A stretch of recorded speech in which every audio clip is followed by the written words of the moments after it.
Welcome, guys, to Lallie's F1 podcast. I had some awesome names, but they were all taken. So we're just going to go with Lallie. And this is the first show, hopefully, of many. If you want to sponsor me, let me know. And I have Sean Parker with me. We've gone way back with F1. He is a car motorsport journalist. F1 expert, could I say? And we actually had a show before, and we told people the winning bets, and then they axed us because people were making too much money. Welcome, Sean. Good to be here. So good to be here. And it's just there's so much happening in F1 like at the moment. I mean, not even talking about driver stuff, but just coming into the new season, all the stuff on social media with obviously Lewis and stuff. But yeah, good to be here and good to be chatting and on your pod. Yeah, and you know what? With the whole thing with social media as well is I can't keep up, especially with Ferrari and Lewis. There are so many deals, clothing deals. There's so much happening, and now with the LVMH brand and LV pushing out stuff. Yeah. It's beyond the drivers. Just on that. So obviously, I've noticed that Louis Vuitton is now one of the main sponsors of Formula One. Yeah. So along with like Aramco, these other big names, but like Alvi is all over the races. Though obviously Australia and China. Well, they remember it was that $1 billion deal for the group, so they own. Okay, LVMH. Yeah, so they own the Moët Chandon, so that's the champagne now, Yeah. the tag and everything. I mean, they're a massive group. Do you know what the previous champagne brand that was used before? I can't remember. It was well on the bottle. It was Ferrari. Yeah. I don't know if it was obviously linked to like the car company. I'm sure it was. But yeah, Louis Vuitton is all over. Again, just shows you like how elitist F1 is. Yeah. It's like, I mean, like Liberty Media's taken it to the next level. And yeah, interesting times. Yeah, even, I mean, for the first two races, they had that Louis Vuitton case. Now, normally we saw that case with the trophy in it only at Monaco. And now it's at each one. And I'm thinking, okay, this is stepping things up big time. Now, does it take away like the specialness of Monaco. of having the winning trophy come out of the Louis Vuitton suitcase? Like the fact that it's obviously for them it's great because it's exposure. Like every race, I mean that suitcase, that branding is like iconic. Yeah. Sorry to use that word. But yeah, it's thrown in our faces. Yeah. Now you're going to see more people that can't even afford Louis Vuitton. You're going to see all of the fake stuff now. The flipping, the Machat stuff here. By the taxi rank, you must know where it is. Guys, listen, I will take my fake Louis Vuitton to a Formula One race. I don't care. Look here, I saw a video the other day about the cheapest F1 ticket. It's actually at the Chinese Grand Prix. And it's half the price of the cheapest ticket at Silverstone. And this couple made a video that I think they travel around the world going to different races, and then they were like, they bought a ticket and they went like, so there must be a catch to this. It's actually not a bad seat in terms of like viewing the track, but it's near a Costa Coffee and all of these like British brand, well, like the kind of coffee brand. Yeah. So they were like, we wanted to get away from Costa Coffee and now we've got it. Yeah. But obviously for South Africans, it's difficult for us to go and travel because just F1 tickets are so expensive, and they go on sale right after the race is kind of finished. Yeah. The previous season. So, like with Brazil, I really want to go to Brazil. Yeah. And when Brazil released about 2 weeks later, and I was still making up my mind, it was about 500 euros or so. I think for the Africans, that's the cheapest for us to go because we can fly direct there now. And we don't need a visa. Yeah, and literally in 2 days it was sold out. The Brazilians, you cannot get into that race. And then Costco at the moment in America is selling tickets for $50 for quota. That's great, but then we have to pay almost 40,000 Rand to get there. Yeah. So yeah, it's hectic, but guys, start saving for F1 Kyalami. Yeah. Or like if you want to go away and watch a race, then I suppose you almost got to do it 2 years in advance. Eh? Yeah. Yeah. You know, so that, so, or like saving up, and in the moment that those tickets go on sale, you buy them so that Yeah. you get the kind of cheap tickets, Yeah, yeah. or those prices that are like right out Yeah, of that the affordable, box, actually. yeah. So let's get on, guys. We've got a lot to break down. Hoping this pod isn't too long for you. So let's quickly have a chat on Australia. It's the first time in a while that we started in Australia. Yeah, wet race. I don't think we've ever had such a wet race in Australia. And everybody obviously was, you had to change your tires. I mean, that whole tire prep was out of the window. What can we take from that race? Yeah, it was Complete crazy. mess. It was mad. I mean, you woke up freak earlier in South Africa to watch Owen spinning and I mean, Piastri, or from finishing on the podium to I mean, obviously he passed Hamilton there to get into the points at the end, but just that unpredictability of the rain, knowing and also having track position and when to pits to get onto the Inters as well. Yeah. Ferrari had the stuff up there, in terms of them staying out a little bit longer. I think what we can take away is that McLaren's got the fastest car. That's flipping clear. Max is still able to, just drive the socks off that Red Bull and get into the points and stay up there. I was impressed by a couple of the rookies. Pity about Adjo and that, but he came good in China. I was impressed. And Kimi did well, eh? Kimi spun. Yes. But he managed to keep it on, and he went past a lot of people. So I was like, whoa, okay, Kimi, calm down. Who's the rookie at the moment that's standing out for you after the first two races? I was a Mercedes fan through and through. And I didn't like the whole signing of Kimi. But the more I look at him, he is doing very well. And I really like Hajar, Isaac. Because I know he can drive. And he drives almost aggressively. He's almost like Yuki's twin, kind of. and they drive very similar styles, but he is really good. Have you heard Hajar on the radio yet? No, what was he? No. No, because I'm just thinking, because obviously like Yuki, when he gets on the radio. Yeah, did you hear on the weekend? It's Dirk funny, man. That's how he moans and whatever. On the weekend, they were like, no, we don't want you to. And he's like, I want to. Yeah. No, Yuki reminds me of one of that ladies that drive a VTEC here in Cape Town. Just like on the limit all the time. He knows what to do. It's just, he just has that feistiness about him. I like it. So yeah, if the two of them, as you say, you've been watching them closely now, and Hajar, the Racing Bull seems to be a fast car. But yeah, coming back to Kimi, I've been impressed. Have you? I've been impressed. He's coming through the academy, and that driver program has really put him in good stead. And he's actually been driving proper saloon cars. So I was watching so sports car racing as well. Yeah. So I was watching Drive to Survive, and obviously Toto's been watching him for a long time. Yeah. And he's been doing proper sports car racing, and he's been winning. He's been winning every single race that he's been in. So Toto already was like, "Wow, to his father, you trained an absolute beast." At first, I was like, "I'm not so sure about this guy," but now. Let me just bring it in here. Now I'm thinking Kimi's going to outdrive George and George is going to go bye-bye. Okay.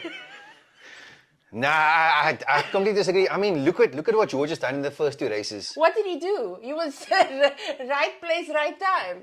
Yeah, but he's finished on the podium twice. Look here, Australia, it was just given to him. Let's just admit that. Yes, but you have to be up there, Lallie. You don't. Yes, obviously there are times where the entire grid. Well, it's not happened, but where people struggle and you're able to get into a position where you score lots of points. That happened to George at Spa. Yeah. Not at Spa, in Austria. Yeah. Where, that happened a few times. When Norris went off, yeah. and I don't know if he got to win, but yeah, it could have been that. But coming back, no, I don't. I think yes, Kimi started extremely well. He's only 13 points behind George in the Drivers' Championship. He's already scored 22 points. So, he's done well. That Merc looks quick, but Russell is he's driving well, and he's leading the team. So I'm impressed by Kimi, and I think he will score lots of points, and he'll help Merc do well in the Constructors' Championship. But as for taking over like from George, because you saying possibly that Max gets the Merc drive from George. Yeah. Okay. Look, so ideally, this is what I want to happen. So happy that Bottas is back at Merc. Yes, I know he's doing, reserve driver things, but you can see the social media is getting better since Bottas was there. Remember? I always said that. But my thing is, I want to go through the year where George does not do well, right? And Toto is like, no, George, you're gone. And we're putting in Bottas and Kimi till the end of the year, and I'm signing Max. Yeah, I didn't see that happening at all. George is like he's boring. He's Mr. Consistent, and he out-qualified Hamilton like it was one-sided last season. Yes, obviously, there's all that rumors about the car wasn't set up right. Yeah, so yes, Hamilton was obviously changing things, almost every weekend. But I think he's taken the role as the number one driver now. I think we're gonna bet on this. And we can. So you saying that Kimi will finish above George in the Drivers' Championship? You're not a chance. Nah, not a chance. Okay, cool. We got it on film. We got it on camera. Look, yeah, that's the take. We'll see how it unfolds. Yeah, I mean, there's a lot of rumors going around that Max is possibly Toto's really wanted Max after Lewis left, right? And there's a lot of rumors going that in January 2026 that he will sign for Merc. But there's another speculation of Max maybe sticks around, sees how the new car is, and in 2026 he signs for Merc. The following year. Yeah.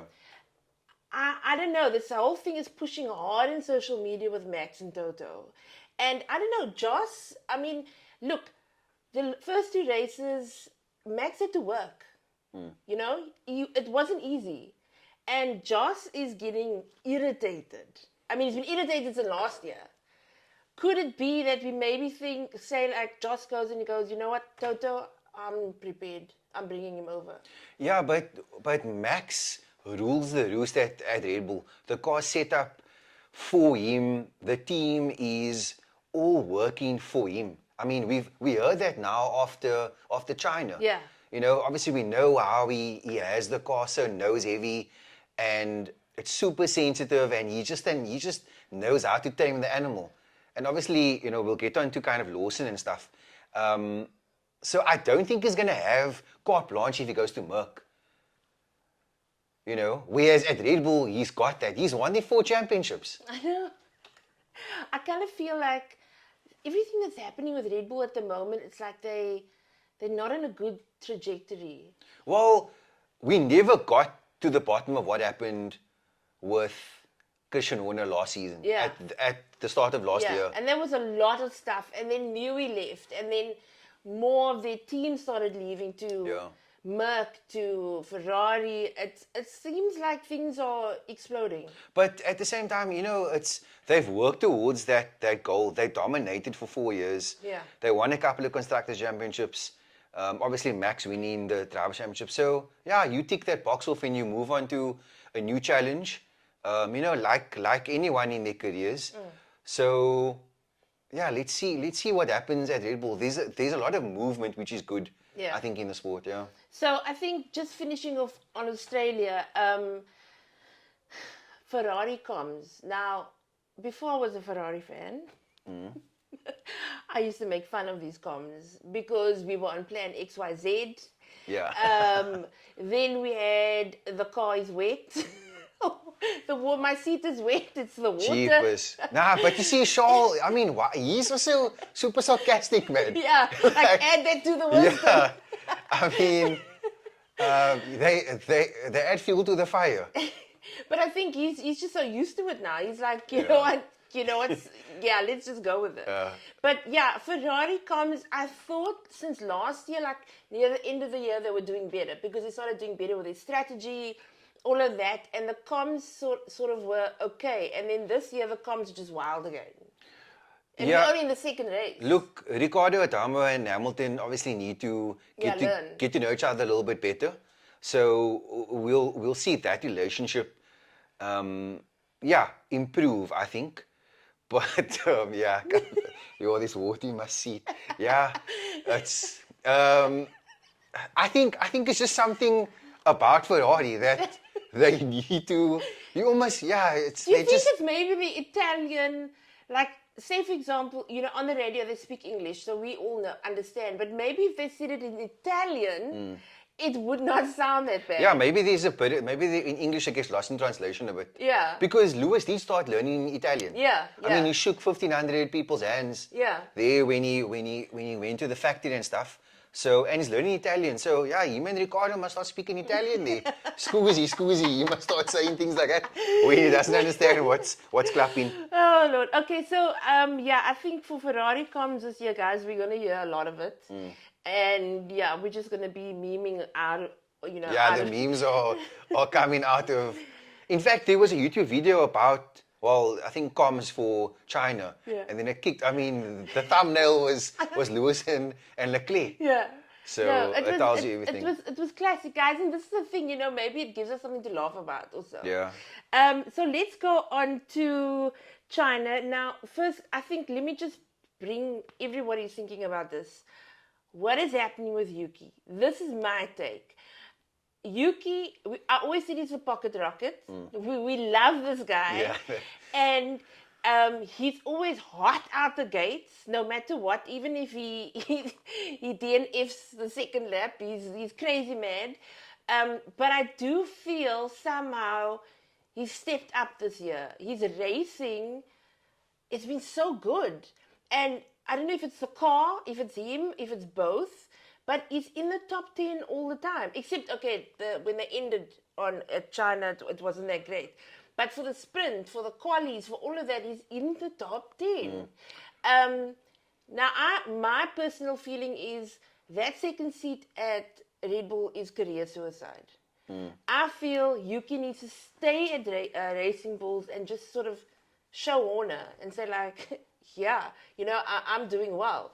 And then possibly go to another team where he's more valued.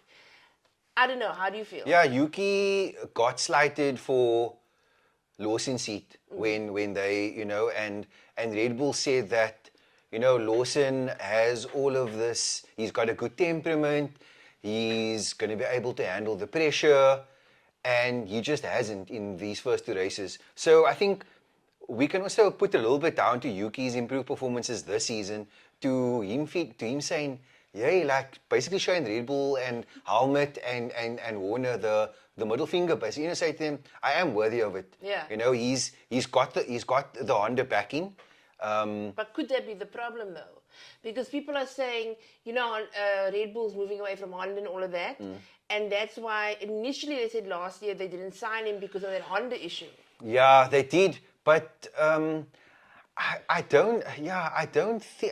I don't think that the politics with Honda should get in the way of Yuki's talent.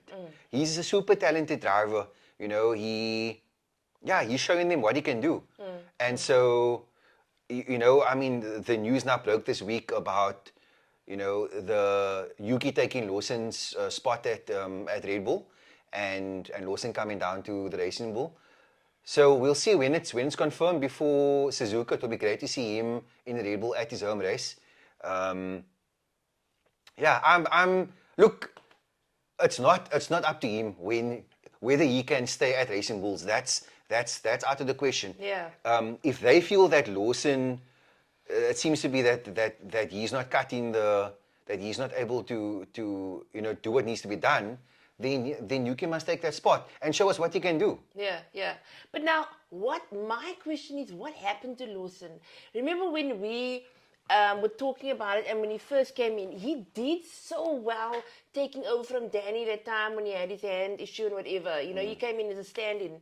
And we were like, why don't they sign him? He's excellent. And now I know there's a lot of pressure, media pressure, team pressure in that second seat.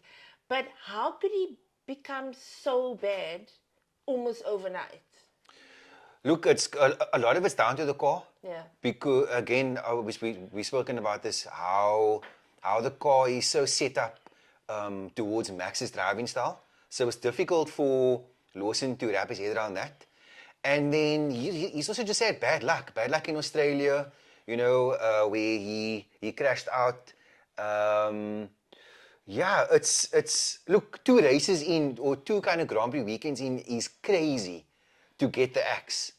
Even by Red Bull standards. But were they not maybe thinking about how he did last year and stuff? Because he wasn't that great at VCOM last year. Well, Yuki did out-qualify him. I find it strange that he got the second seat ahead of Yuki. But that's now water under the bridge as far as I'm concerned. Yuki must get into that seat. He must show what he's capable of. And we'll see what happens. Look, that second seat seems to be cursed. We've seen, Ricardo, Gasly, Albon, Perez struggled in that second car. Can Yuki change that? And obviously now Lawson struggles. Can Yuki change it? Maybe he has the temperament, man. Because he seems like a oak that so much just doesn't care. And if he's focused and he wants to drive, I mean, what happened in China with his front wing? Yeah. I mean, that was such bad luck. Yeah. But as you say, he's been on the pace. He's showing the team what he can do. That Racing Bull seems hell of a quick. Yeah. So yeah, maybe he's thinking, I wish I could stay in the Racing Bull. But he wants an opportunity to show what he can do. Yeah, and I mean, I kind of hoped that he would stay in Racing Bull for his home race. Because I kind of feel that he would show them even more, like, guys, check this out. Because now if they do swap him and he goes into the RB for the first time and he doesn't do well, it's technically not actually him, it's more the car. Because now we know the car is set up around Max.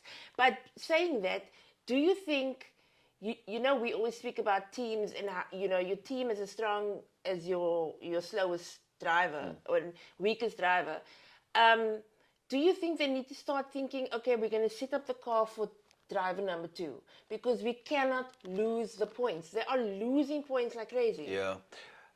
Yuki will go in there and he'll obviously give the engineers feedback and see if there are tweaks in the parameters that doesn't change the setup of the car massively, or he will adapt to similar to Max's driving style.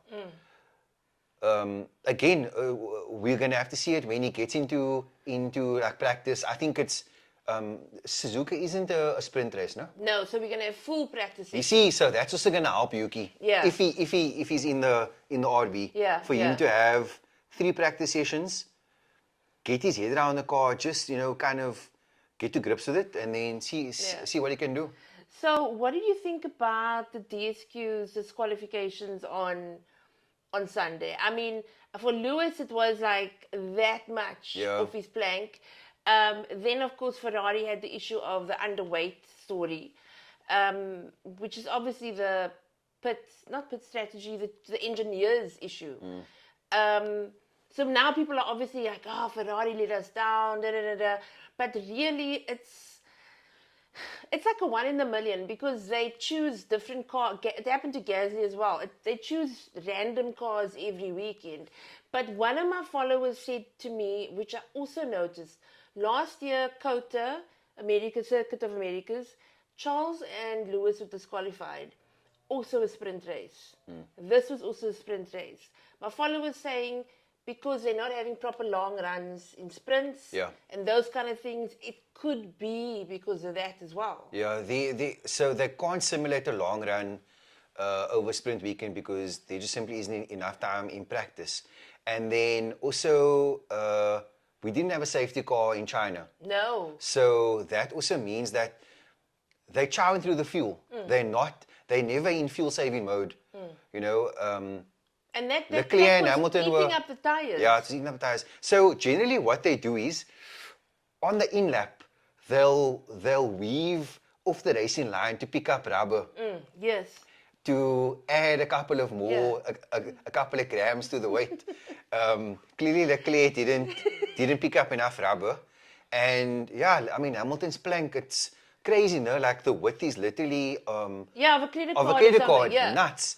Yeah, look, it happens. The fact that it happened to both drivers obviously sucks for them. Yeah. Because they lost out on a ton of points. But we move, man. We Yeah. see what happens now in Japan, and it's a lesson that they must learn. Uncle Fred must say, must get out the whip. And guys, it doesn't happen again. And yeah, let's see what they can do. I mean, Hamilton to win the sprint, that was good. Yeah. He kept a good lead over Max. He did, I he felt did. the pace was there. I almost felt like, have we got Ferrari back? Have we got Yeah. the pace back? Like compared to last year. Do you think that the Ferrari does look a bit faster in clean air? Like behind other cars, they struggle a bit, eh? Yeah, and they look a bit faster. Like you say, they do struggle. I have noticed that. I mean, even when Lewis was like, Charles must go past. Yeah. But that was due to other factors. But still, I just feel we definitely need more race pace. So we are lacking there. They are fast in some sectors, but we're lacking in that. Because they were becoming very like McLaren, where they could sort of adapt to most circuits. And now it's like every circuit they need to change. Obviously with Lewis, it's different setups for him, so it's different. But they are struggling a bit in these last two, I think. I did say tires are going to be issue in China. And I was hoping Ferrari saw that in the sprint, because lap 9, everybody was like, my tires are gone. And I was hoping like the Sunday, guys, remember yesterday, tires are gone. So yeah, I kind of feel we need to up the race pace and they will be better. George's come on leaps and bounds in terms of tire management. Yeah. Obviously, Max we know. Yeah. Piastri's also doing better. In the beginning, he wasn't that great on tire management, but he's excellent now. Yeah, but when you got a fast car, then it's that managing the tires is almost not as important. Yeah. Because yeah. you can get into clean air, but I was really happy with the way that the McLarens went about things. Lando wasn't gonna be pulled into any drama after the race in terms of. Did you hear? Are they asking questions about why didn't you have a go at him at Piastri? He was like, no, like I think he managed the race well. He deserved to win, and we take the points. Yeah, and I mean he was having kind of not a great weekend the whole weekend, and I think he kind of understood that like. Let Oscar go. I mean, we need the points. So let's not now fight about this kind of thing. Let's just get the points. And it's right what he told the media. I mean, because ever since Australia, they're like, are you going to win the season? Are you going to win the season? How do you know from nuts. one thing? That's nuts. So let me see. I think we've covered everything. Okay, I want to just speak about the rookies. Favorite rookies so far that you've seen? I've been impressed by Bortoleto in the tractor. In the Sauber. I'm like, why is Steak still here, guys? Like, well, yeah, I mean they're gonna become Audi in 2026. Yeah, I know, but so there will be a lot of investment there. But the rookies have been okay. Lawson obviously has been disappointing. But he's not a rookie anymore, is he? Like, well, it's his first full season. Okay. Well, could be his first full season. Let's see how long he hangs around Red Bull. Yeah, bring out the chopping board. And then Ollie Behrman on Sunday with the chow. That was very cocky, eh? The Gen Zs, they bring a bit of of sass to the grid, which is quite cool. The one question and answer thing, I think, did they ask Ollie where they said what rookies are they looking forward to? Even somebody said Alonso. And they were like. Yeah, they're spicy. Alonso isn't a rookie. He's like, he's a rookie. They're spicy. We mentioned about the difference in Haas's Australian Grand Prix compared to China. Chalk and cheese. Good to see them, doing well. And then Hadjar also bouncing back. But for me, the standout rookie has probably been Kimi. Antonelli has been really good. Just how he's managed the Merc.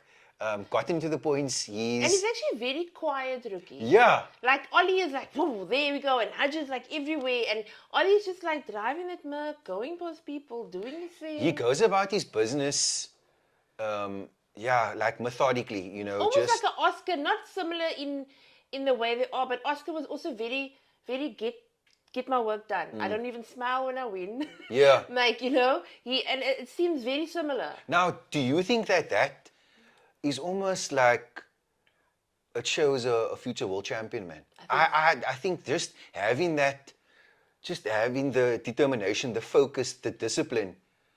Oscar definitely has that, and Kimi seems to be also have those, if we look those tendencies. I'm not saying Yuki would never be world champion, but in his rookie years, he was coming out sweating left, he right, was and mad, center. yeah. And that's what we kind of expect from rookies because of him. But yeah, I think like, guys, listen to me. I have a feeling Kimi's gonna outdrive George. Who's been the standout rookie so far for you? Kimi, especially that first race, it was wet. Yeah. It was, even Alonso, Sainz crashed out. I would have expected Kimi to crash. But Lallie Sainz's issue was that torque. He got like a torque surge, remember? Yeah. So, but Alonso like spinning out also. Yeah. When the rookies see the other rookie that they call spinning out, then it just makes him feel a bit better, I think, because the conditions were crazy. Yeah, and I was like, wow, okay, you saved that, quite quickly. Because I think they showed Toto, and I think they almost thought that he was going to crash. But that's what I was impressed with, first race. Then let's go on to, and I know this is so controversial, and people hate me for this, right? Stroll. Now, give me a chance, okay? I don't like Stroll much because I feel that he brings a team down for points. Like Alonso was doing well, but he couldn't go further. The team couldn't go further because Stroll was always in the points, out the points. He's not consistent. Alonso hasn't finished the race this season, isn't it? No. Yeah. Yeah. So, but how is Stroll in the top 10? And on Sunday, Stroll went to like 35 laps on one set of tires. He didn't change. And I'm saying, guys, Stroll is so underrated. He flies under the radar. So nobody really talks about him. Nobody really says anything. Yes, Brazil was like, that was crap. Everybody was laughing at him. And when he's good, he's good. When he's bad, he does stupid things like go in the kitty litter or whatever. But so far this year, Stroll is, I don't know, did Newey spice up the car a bit? Yeah, maybe. Look, he comes into every single race weekend, his daddy owns the team. Yeah. So he has to live with that all the time. He's been in F1 for a while, he was at Williams obviously as well, and then, moved on to, I think, Racing Point before it became Aston Martin. So he's got a lot of experience. Going long in China was flipping out. It worked out for them. Yeah. And I'm glad for him. I to be honest, I haven't heard what he said post race, both in Australia and in China. But I'm sure that he's chuffed with these performances. And with Newey there as well, I think the car will just improve. Because Alonso did say the car is much faster. Okay. He's feeling it's much faster, and I know he's technically Newey is not working on the car, he's working on 26 car. Okay. But I did say when he came in, I'm sure he could look at some of the data and give them some advice. But for Alonso to say, because remember last year he was going, this car is too slow. And so the first two races he's been saying the car is on point. But yeah, for Stroll, okay, Stroll didn't crash or whatever, but he's been in the points. So I'm like, guys, are we seeing something here? Maybe a turn of the tide. Maybe it's time for Alonso to go, to leave F1. No way.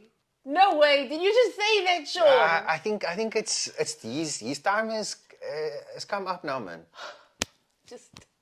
I just died a slow death. I want to see Alonso win a championship with Newey. Did you hear what, also he's he's in this era now where he's like the old grandpa that is like freak rude. So Lawrence Pareto interviewed him right in the media pen, and he's like, yeah, the car's Yeah. got like 7 gears. Yeah. I He's drove so around the track. sarcastic. He's like, I'm not gonna if I felt something different, I'm not gonna tell you. Yeah. Nah, go sleep, man. Alonso. Nah, I'm not having it. I'm not think- having it. I You can't just take from the sport and knock it back. You must, I mean, I remember he had some classic radio stuff where it's just some mad stuff But he's I in the think he's almost got this like cool way about him at the moment. I mean, Cool. His TikTok is like one of Oh. the best TikToks, and in Spain as well. This guy's become a social media, like he posts 5-second things on TikTok. Nah, then he must pivot now. Then Then he it must goes- pivot. Then he must pivot to become like an influencer. And it goes to like 40 million in like 2 hours. But he's got this whole cool way about him at the moment, cool cocky. And Well, he's got time because he obviously isn't racing because he's not finishing races. So he's got time outside of the car. But I thought I was quite surprised with Alonso in Australia because he drives well in the rain. So that put me back a bit. But I think Alonso's like at the pinnacle of his career. He's like so cool at the moment. He's just like vibing out everywhere, and he's being sarcastic about things. Yeah. I don't enjoy it.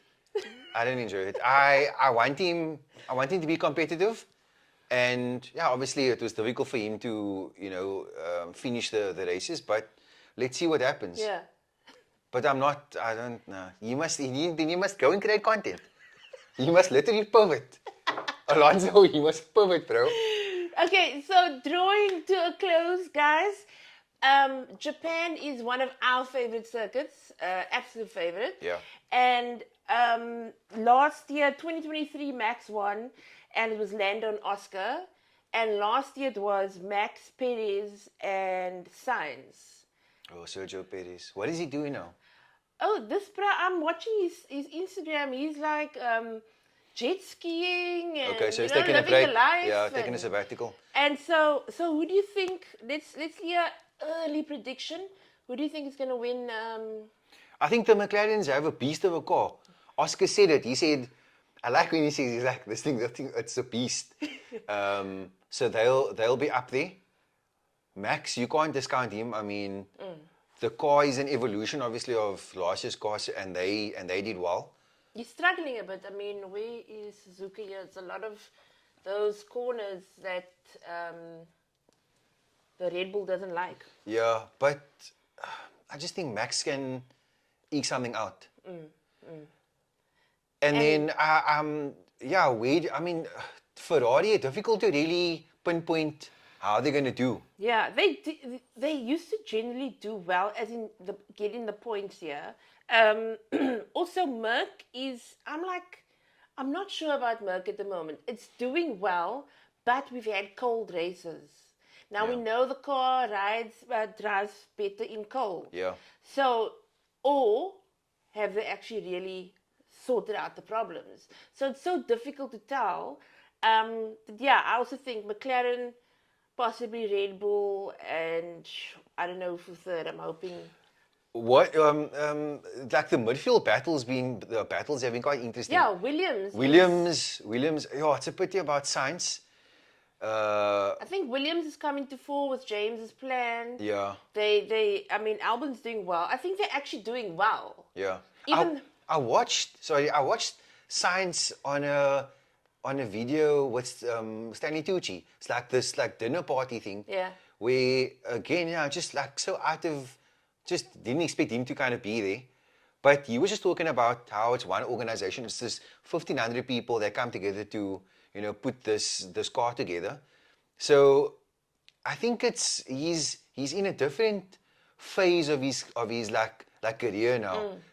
Obviously you heard that he got on the radio and helped them with the tire change as well in Australia. Yeah. But I want him to do well. I want him to drive the socks of the Williams to get a lot out of it. I like the pair of them. I do. So let's see where Williams can can finish. They've already scored quite a few points, They a lot more have. points than they did for last year. Yeah, You know? they have. Lastly, my favorite Alpine. I don't know what's happening at Alpine. I think Jack needs to go. Yeah, he struggled. Jack is a rookie. I don't know Jack is a rookie actually, but I think even in practice, he kept on flipping out that car. Like he just couldn't drive it.